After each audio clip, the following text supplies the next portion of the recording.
이렇게 아침 묵상에 오신 여러분들 환영하고 축복합니다. 특별히 오늘은 이번 한 주간의 마지막 날이네요. 지난 한 주간 동안 정말 이렇게 아침 묵상으로 함께 할 수 있게 허락하신 하나님 감사드리고 또 하나님 필요한 은혜를 여러분에게 주셨을 거라고 믿습니다. 또 오늘 마지막 날인데요. 이번 한 주간 잘 마무리하게 또는 시간이 되었으면 좋겠고 또 오늘 하루 잘 승리해서 내일 또 주말인데 또 하나님 예배하며 잘 보냈으면 좋겠습니다. 오늘은 예수의 머리에 향유를 붓다라는 제목을 가지고 마가복음 14장 3절부터 9절까지 말씀을 함께 살펴봤으면 좋겠습니다. 우리 3절부터 5절까지 말씀 한번 먼저 읽어볼까요? 같이 읽도록 하겠습니다. 예수께서 베다니 나병 환자 시몬의 집에서 식사하실 때에 한 여자가 매우 값진 향유 곧 순전한 나드 한 옥합을 가지고 와서 그 옥합을 깨뜨려 예수의 머리에 부으니 어떤 사람들이 화를 내어 서로 말하되 어찌하여 이 향유를 허비하는가 이 향유를 300데나리온 이상에 팔아 가난한 자들에게 줄 수 있었겠도다 하며 그 여자를 책망하는지라. 예, 오늘은 예수님이 이제 식사를 하시려고 베다니의 나병 환자 시몬의 집에 가셨다라고 이야기를 해요. 아마 이 시몬은 예수님께서 병을 고쳐준 그런 환자인 것 같아요. 그래서 이 시몬의 집에 갔는데 한 여자가 매우 값진 향유는 기름인데 향기가 나는 기름이에요. 그래서 유대인들은 전통적으로 어떤 예절이 있었냐면 이렇게 식사 시간이나 누구나 손님을 초대하면 그 손님에게 이 기름을 발라줍니다. 향수 같은 걸 뿌려주는 거죠. 그럼 어떻게 돼요?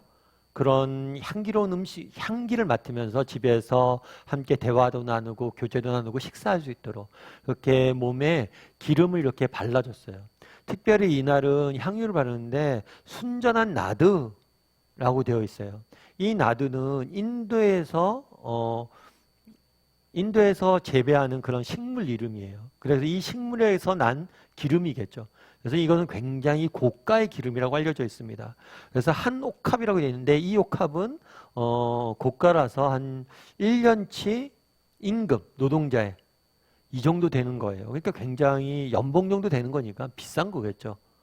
그 비싼 향유를 문제는 뭐냐면 이 비싼 향유를 조금 발라준 게 아니라 뭐예요? 옥합을 깨트려 전부를 발랐다는 거예요. 머리에 부으니 그래서 이 비싼 걸 다 쏟아 부은 거죠. 그랬더니 어떤 사람들이 뭘 한 거예요?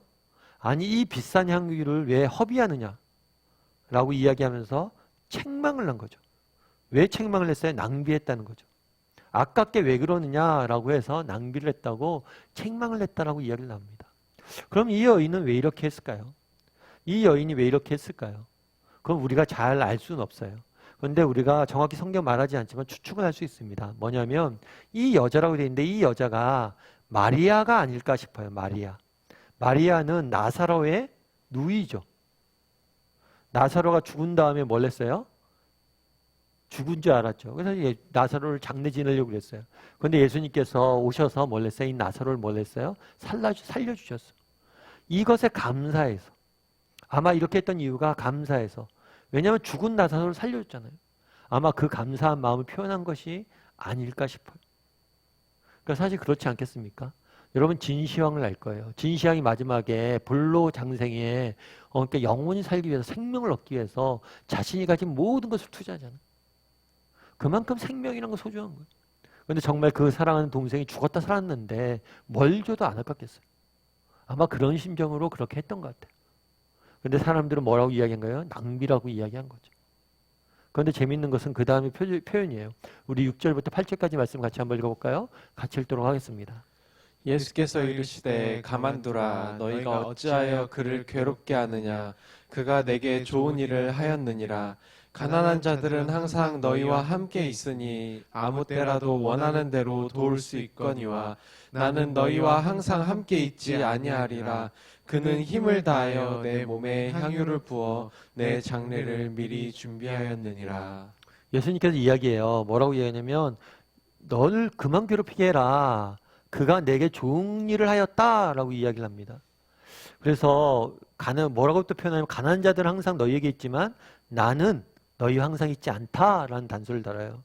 그래서 우리가 자칫하면 예수님에 대해서 오해할 수 있어요. 아, 예수님께서는 좋은 것만 원하시고 좋은 것만 받으시고 좋은 것만 많이 누리길 원하시는구나. 그렇지 않아요. 그러니까 이날 많은 사람들이 이 여인을 책망했다고 그랬잖아요. 이거는 평소에 이런 일들이 없었기 때문에 책망한 거예요. 평소에 늘 그렇게 대접을 받았어 봐요. 그럼 자연스럽게 받아들였겠죠. 아주 특별한 대접이었던 거예요. 그래서 예수님께서는 놀랬던 거예요, 사람들이. 그러니까 평소에 예수님 모습과는 다른 거예요.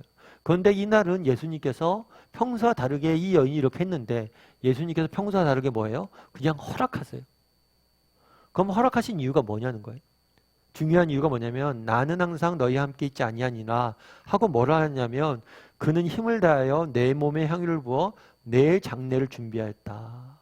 내 장례를 준비했다는 게 무슨 의미냐는 거예요. 그러니까 그 당시에 장례 습관을 좀 이해할 필요가 있어요. 한 사람이 죽으면 이 사람의 몸에 기름을 바릅니다. 사실은 요즘은 이렇게 장례가 나면 사람이 죽으면 그걸 이제 병원에서나 다 이렇게 해주죠. 그리고 염도하고 썩지 않게 염도하고 몸도 신도 수습하고 이렇게 하지요. 근데 예전에는 우리가 이제 사람이 다 한 거잖아요. 가족들이 하고 이렇게 했는데 사람이 죽으면 뭘 하냐면 그 몸에 향유를 발라요. 기름을 바르게 돼 있어요, 원래. 그런데 나중에 알다시피 예수님께서 뭘 하냐면 십자가에 죽음을 당합니다. 그래서 기름을 못 발라요, 몸에. 그래서 이날은 마지막 기름이 된 거예요. 그러니까 실제로는 예수님께서는 그 여자가 그냥 모르고 한 일이죠. 그냥 감사한 마음에 이렇게 했어요. 그것에 대해서 그걸 가지고 뭘 설명하고 계시는 거예요? 자신의 죽음에 대해 설명하고 있는 거예요. 그리고 자기가 죽은 이후에 기름조차 못 받을 그런 죽음들을 비참한 죽음을 당하게 되는 거죠. 그 부분에 대해서 이야기를 하시는 거예요. 그래서 내 장례를 위해서 마지막 기름을 내게 바른 거다. 이날 바른 기름이 예수님이 바르신 마지막 기름이에요. 그렇게 해서 이야기를 한 거죠. 그러면서 이 여인은 알지 못하고 행했지만 이 여인의 섬김을 통해서 뭐예요? 하나님께서 정말 하나님의 장례를 준비하는 놀라운 그러한 일들을 행한 거죠.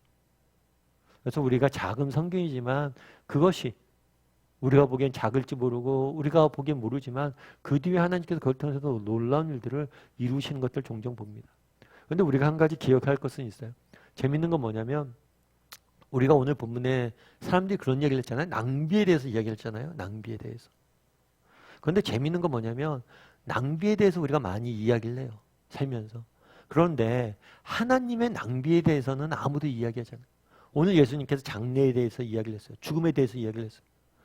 왜 죽냐? 너희를 위해서 내가 죽는다. 했을 때 왜 낭비합니까? 라고 묻는 사람 한 명도 없어요.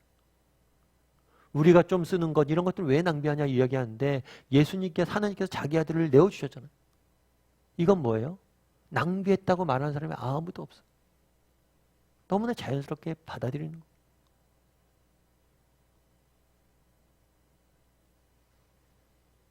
거예요. 미국에 예전에 제가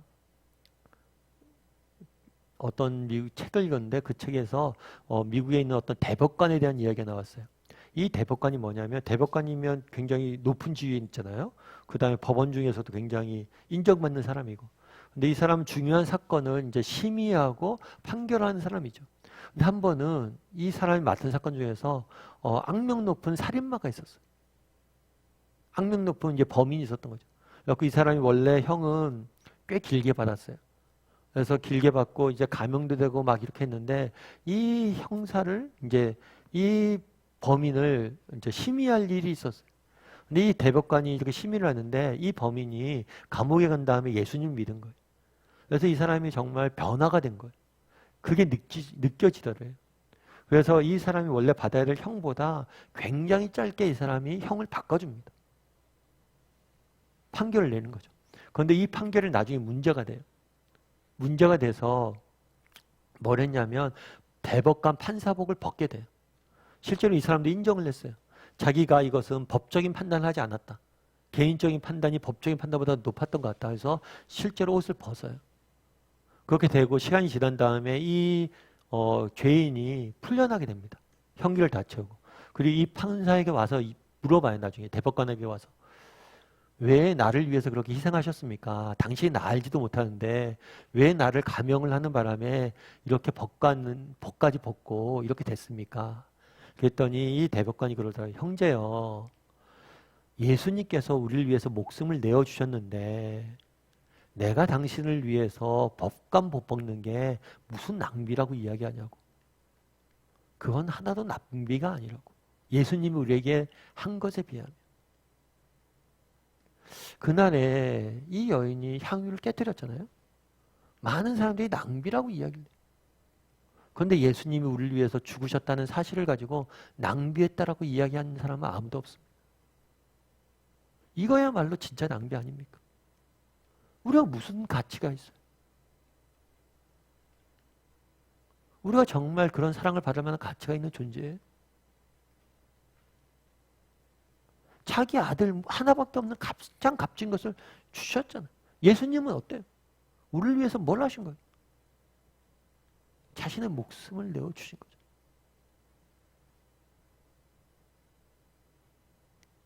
현대인들은 똑똑하죠. 경제관념들이 있죠.